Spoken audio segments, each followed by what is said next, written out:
नमस्कार दोस्तों, मैं स्मित मिश्रा स्वागत करता हूं एक बार फिर से आप सभी का एमजेटी एजुकेशन में। साथियों, 2025 में हो क्या रहा है कुछ समझ में नहीं आ रहा है किसी को।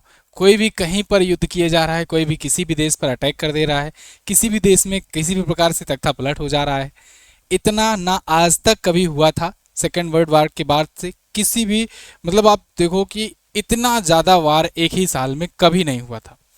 इतने ज़्यादा देशों के बीच में टेंशन्स कभी नहीं बढ़ी थी जितना 2025 में बढ़ रहा है। अभी एक और न्यूज़ निकल कर के आ रही है कि इजराइल ने कतर पर अटैक कर दिया। एक्चुअल में कतर में उसकी राजधानी दोहा पर अटैक किया गया है। ये प्रिसाइज अटैक था, एयर स्ट्राइक थी।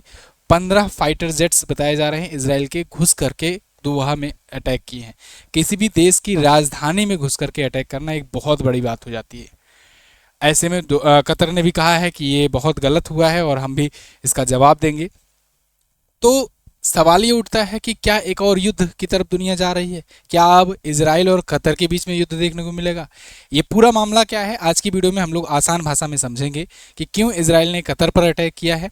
इसके अलावा बहुत सारी चीज़ें जो चल रही हैं इसमें, मतलब आप समझो कि कतर ने अभी पिछले दिनों में जब ट्रम्प आए थे तो उनको $400 मिलियन का जहाज़ गिफ्ट किया कि $400 मिलियन का हम आपके लिए, बिल्कुल आपके लिए कस्टमाइज जहाज़ बनाएंगे। ये पर्सनल गिफ्ट होगा, मतलब अगर आप राष्ट्रपति नहीं भी रहे तब भी आप इसको यूज़ कर पाओगे। और अमेरिका के राष्ट्रपति के जहाज़ में, जो एयरफोर्स वन के नाम से जाना जाता है, उसमें जो जो फीचर रहेगा उससे भी एडवांस फीचर्स इसमें रहेगा। ट्रम्प साहब ये हम सिर्फ आपको दे रहे हैं, और ये इसलिए दे रहे थे कतर वाले जिससे ट्रम्प इंश्योर कर सकें कि कतर तुम सुरक्षित रहो, तुम टेंशन मत लो, हम तुम्हारे साथ हैं, तुम पर कोई भी अटैक करेगा तो फिर हम होने नहीं देंगे।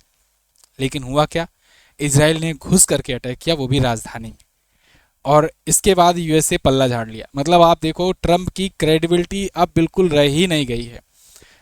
अब दुनिया देख रही है कि एक तो ये इससे पहले टैरिफ वार के दौरान अभी जो चल रहा है कि टैरिफ लगाएंगे, उस दौरान तो दुनिया ने देखा ही कैसे अपने बातों से पलट रहे थे लगातार। अभी कतर वाले मामले पर भी जिस प्रकार से ये पलटे हुए हैं ना, इसको देख करके दुनिया बिल्कुल शॉक है कि ये बंदा यूएस का प्रेसिडेंट है और इस हिसाब से अपनी बातों से लगातार मुकरता चला जा रहा है, लगातार पलटता चला जा रहा है कि जिसका कोई हद ही नहीं है।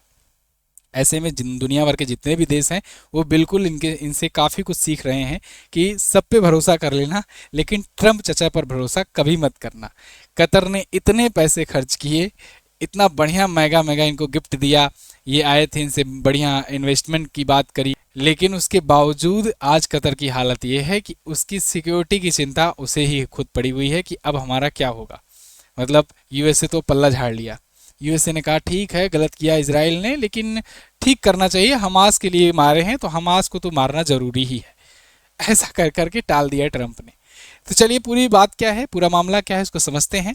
देखिए, एक्चुअली में हुआ क्या कि अभी 2 दिन पहले ही हमास के कुछ टेररिस्ट ने जेरूसलम में अटैक कर दिया। जेरूसलम आप जानते हो दुनिया के सबसे पवित्र स्थलों में से एक माना जाता है। जेरूसलम शहर वो है, इसराइल अपना इसे कैपिटल मानता है। हालांकि भारत इसराइल और फिलिस्तीन के टर्म में तेल अवीव को इसराइल की राजधानी मानता है, लेकिन इसराइल के अनुसार जेरूसलम उसकी राजधानी होती है। खैर, जेरूसलम जो है एक ऐसा सिटी है, एक ऐसा शहर है कह सकते हो, कि जहां पर 3 धर्म के पवित्र स्थल है, जूस के भी, ईसाइयों के भी और मुस्लिम्स के भी। तो इसलिए सबसे होलिएस्ट ये सिटी मानी जाती है। वहां पर अभी 2 दिन पहले क्या हुआ कि हमास के कुछ टेररिस्ट घुस आए थे और उन्होंने ऐसे अंधाधुंध गोलीबारी करनी शुरू कर दी और उसमें 6 नागरिक मारे गए। हमास का पूरा पूरा हाथ था इसमें। हालांकि उन्हें न्यूट्रलाइज कर दिया गया वहीं पर, लेकिन एक बार फिर से एक टेररिस्ट टाइप का अटैक हुआ, ठीक वैसे ही जैसे 7 अक्टूबर 2023 को हुआ था इसराइल में। पहले तो थोड़ा सा मैप में देख लो कि इसराइल वगैरह ये सब है कहाँ, जिससे आपको अच्छे से समझ में आ जाए कि ये मामला कहाँ का है। तो देखिए, जैसे एशिया के मैप में ये रहा अपना प्यारा भारत। तो यहाँ से आप पाकिस्तान, ईरान, इसके बाद इराक, जॉर्डन, इन सबको क्रॉस करते आओगे तो ये एक देश मिलेगा आपको, ये रहा इसराइल। इसी देश की बात हो रही है। इसराइल के बाद अगर कतर के संदर्भ में देखेंगे तो यहाँ पर देखो, ये अरब कंट्रीज़ हैं, सऊदी अरेबिया है, ओमान है, यूनाइटेड अरब अमीरात यानी यूएई है, और यहीं पर बगल में एक छोटा सा देश है कतर। वैसे तो देखने में ये बहुत छोटा सा देश है, लेकिन काफ़ी ज़्यादा अमीर देश है। पर कैपिटा इनकम के मामले में टॉप 5 देशों में इसका नाम आता है। तो कतर जो है यहीं पर, राजधानी इसकी दोहा है, दोहा ने बहुत बड़े बड़े आयोजन किए हैं पिछले दिनों में खेलों का, जिसकी वजह से दुनिया को इसने अट्रैक्ट किया। बहुत ज़्यादा तेल है इनके पास, बहुत अमीर लोग भी यहाँ पर हैं, छोटा सा कंट्री है लेकिन काफ़ी धनी देश है ये। तो यहीं पर अटैक हुआ है, इसराइल ने स्ट्राइक किया हुआ है यहाँ पर जाकर के। और इंटरेस्टिंग बात यह है कि यहाँ पर जो फ्यूल कर रहा था, रिफ्यूलिंग कर रहा था उनके फाइटर जेट में, क्योंकि आप देखो यहाँ से अगर फाइटर जेट उड़ करके आएंगे यहाँ पर, तो वो अगर अटैक करेंगे भी तो लौट कर नहीं जा पाएंगे, तो ऐसे में रिफ्यूलिंग की ज़रूरत होती है। तो बीच में जो रिफ्यूलिंग का मामला आ रहा है सामने, वो बताया जा रहा है कि यूके के जहाज़ थे, उन्होंने आकर के, यूके के जो मतलब रिफ्यूलिंग टाइप के जहाज़ थे, उन्होंने आकर के यहाँ पर रिफ्यूलिंग करी हुई है। यानी कि सब अंदर अंदर मिले थे। इसमें यूएसए को भी पता था अंदर अंदर बात कि क्या होने वाला है, यूके को भी पता था, क्योंकि ये सब एक ही थाली के चट्टे बट्टे हैं, समझो नाटो देश हैं। तो यानी कि नाटो को पता था एक प्रकार से, अब सुखबुगाहट इसको लेकर के तेज हो गई है कि यहीं पर रिफ्यूलिंग की गई, उसके बाद ये लोग आगे अच्छे से अटैक किए, उसके बाद फिर चले गए। कतर की एक न्यूज़ एजेंसी है अल जजीरा, उसके भी ऑफिस पर अटैक हुआ, जो प्रोपेगेंडा करने के लिए जाना जाता है। कतर की ऑफिशियल न्यूज़ एजेंसी है, मतलब आप समझो कि जैसे सरकारी मुखपत्र, जैसे आप चाइना के लिए ग्लोबल टाइम्स को ले लो, चाहे इंडिया के लिए पीआईबी को ले लो, इस टाइप का कतर के लिए है अल जजीरा। सरकार वहाँ को उसको फंड करती है, लेकिन उसके बावजूद उस पर भी अटैक किया गया। कारण ये था कि हमास के टेररिस्ट वहाँ भी छिपे हुए थे। हालांकि हमास ने ये माना कि 5 लोग तो हमारे मारे गए, लेकिन जो शीर्ष जो हमारे अधिकारी थे उनको बचा लिया गया, वो बच निकले। इसराइल ने कहा कोई दिक्कत नहीं, हम फिर घुस के मारेंगे, किसी भी प्रकार से तुम छुप नहीं सकते हो, कहीं भी रहोगे हम मारेंगे ज़रूर। तो हुआ क्या था कि सीनियर लीडर्स की मीटिंग चल रही थी दोहा में। किसकी सीनियर लीडर्स की? हमास की। और ये बात पता चल गई इसराइल को।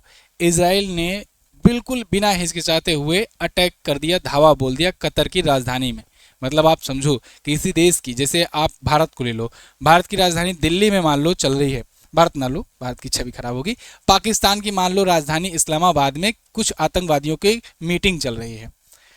अब ऐसा तो नहीं है, चलो पता लग गया कि हाँ यहाँ मीटिंग चल रही है, लेकिन क्या भारत या क्या कोई और देश सीधे सीमा में अंदर घुस करके जा करके अटैक कराएगा? ऐसा नहीं होता है।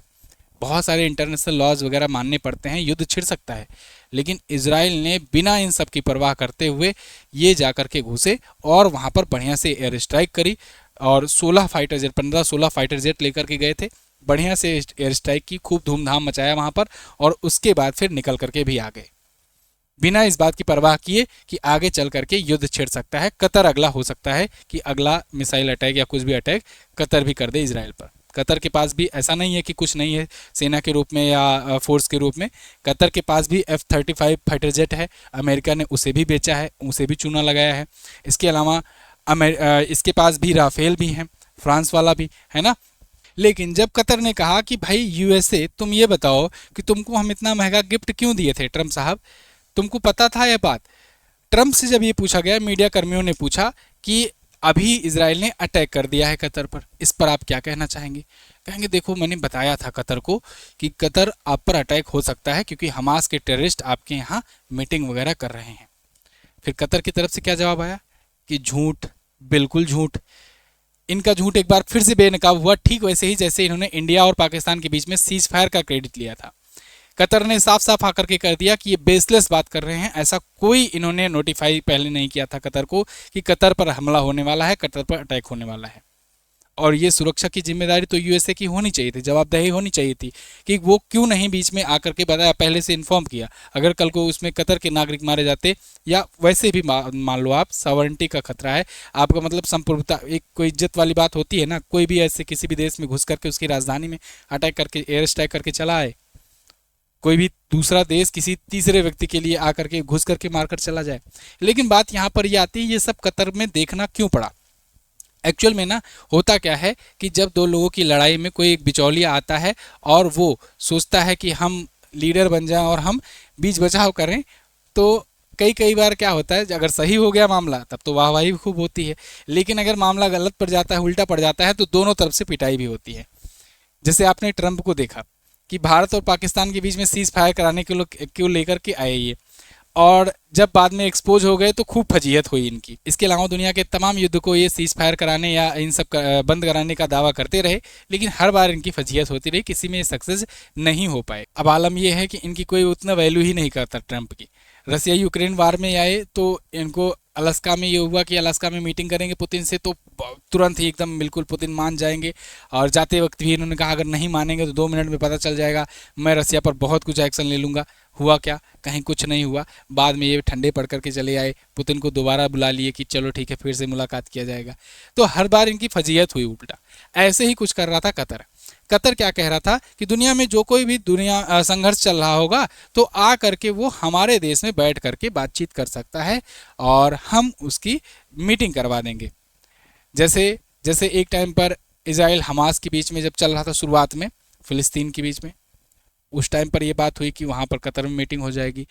या ऐसे ही ईरान और इजराइल के बीच चल रहा था, तब ये हुआ कि मीटिंग हो जाएगी। मतलब दुनिया भर के कई संघर्ष जब चल रहे थे तो कतर ने इनवाइट किया कि आओ हमारे यहाँ, आपकी मध्यस्थता में कर दोनों से समझौते करा दूंगा, दोहा में मीटिंग हो जाया करेगी। 1-2 बार हुआ भी ऐसा। इसका फायदा कतर को ये मिलता था कि कतर चर्चे में आ जाता था। कतर को चाहिए भी यही, वो पॉपुलर होना चाहता है, क्योंकि पॉपुलर होने से टूरिज्म बढ़ेगा, साथ ही साथ लोगों में एक संदेश जाएगा, हाँ कोई एक देश ऐसा है जो बिचौलिया का काम, जो मतलब मध्यस्थता का काम करता है और पीस लाने के लिए काम करता है। इसी तर्ज पर कतर ने बहुत सारे खेलों के भी आयोजन कराए। 2022 का फीफा वर्ल्ड कप भी यहीं पर हुआ। इसके अलावा और भी बहुत इवेंट्स होते रहते हैं। लेकिन इस बार मामला कुछ उल्टा पड़ गया। ये सहानुभूति बटोरने के चक्कर में, दोनों से रिलेशन बना करके रखने के चक्कर में हमास के कुछ लोगों को अपने यहाँ शरण दिए हुए थे। शरण क्या कहेंगे कि उनके यहाँ मीटिंग करने आए हुए थे लोग। तो हमास के कुछ अधिकारी, कुछ टेररिस्ट कह सकते हैं इजराइल की भाषा में, तो वो लोग यहाँ पर मीटिंग कर रहे थे। इजराइल को पता चली बात और इजराइल ने कर दिया एयर स्ट्राइक और उसमें से टॉप लीडरशिप को खत्म कर दिया गया। इजराइल ने पूरी तरीके से इसकी जिम्मेदारी भी ली कि हाँ हमने अटैक किया, बिल्कुल प्रिसाइज अटैक किया है और आगे भी करेंगे। अगर कोई भी कहीं भी छिपा होगा हमास का टेररिस्ट तो उसे हम न्यूट्रलाइज करेंगे, दुनिया के किसी भी कोने में क्यों ना हो। ट्रंप से जब पूछा गया तो ट्रंप ने कहा हमने तो कतर को बताया था। कतर ने कहा नहीं, तुमने तो नहीं बताया था और तुमको बताना चाहिए था। तो ऐसे में बात यही आ रही है कि भाई ट्रंप जो हैं ये दुनिया से क्या क्या लेकर के बैठ रहे हैं, दुनिया से क्या क्या वादे करा के बैठ रहे हैं कि हम तुम्हारी सिक्योरिटी की जिम्मेदारी लेंगे, लेकिन बदले में किसी भी प्रकार की सिक्योरिटी इंश्योर नहीं कर रहे हैं। चाहे वो यूक्रेन हो, यूक्रेन के 50% यानी कि आधे जो रेयर अर्थ मिनरल निकाले जाएंगे उन पर कब्जा अब यूएसए का आज के टाइम पर हो गया है, लेकिन सिक्योरिटी के नाम पर ठेंगा दिखा दिया है। आज भी रसिया यूक्रेन पर धड़ल्ले से अटैक कर रहा है। अभी पिछले दिनों में ये यूक्रेन को और ज़्यादा मतलब कुछ लेने के लिए बात कर रहे थे, ये डील कर रहे थे कि चलो हमसे और हथियार खरीदो। वो तो भला हो यूक्रेन का कि यूक्रेन ने बहुत सारे यूरोपीय देशों के लीडर्स को भी उठा करके वो वहाँ पर ले गया और उसके बाद कहा, सबने मिलकर के ये कहा कि भाई हमें सिक्योरिटी की गारंटी चाहिए, लिखित में चाहिए कि यूएसए हमें रसिया के अग्रेशन से बचाएगा। आने वाले दिनों में जो भी कोई अटैक होगा रसिया से, उसमें यूएसए खुद इन्वॉल्व होकर के डिफेंड करेगा। तब वहाँ पर बात नहीं बन पाई, तब यूएसए थोड़ा सा पीछे हटा और वो डील नहीं हो पाई। वरना तो फिर मतलब और भी ये हो जाता कि अभी तो और चूसना बाकी है। हालांकि वो बात अलग है, $90 बिलियन का हथियार खरीदने की बात पर बात चल रही है कि $90 बिलियन के हथियार खरीदेंगे ये लोग मिल करके। यूरोपीय देश पैसा देंगे, यूक्रेन खरीदेगा और खरीदेगा किससे? अमेरिका से। तो एक बहुत पुरानी कहावत है जो अमेरिका पर बिल्कुल ठीक ठीक बैठती है कि कोई ऐसा सगा नहीं जिसको अमेरिका ने ठगा नहीं। अमेरिका केवल दुनिया में वार करा करके, मतलब अगर नहीं भी चल रहा होता है तो वो ज़बरदस्ती का वार करा देता है और उसके बाद वो केवल और केवल हथियार बेचता है।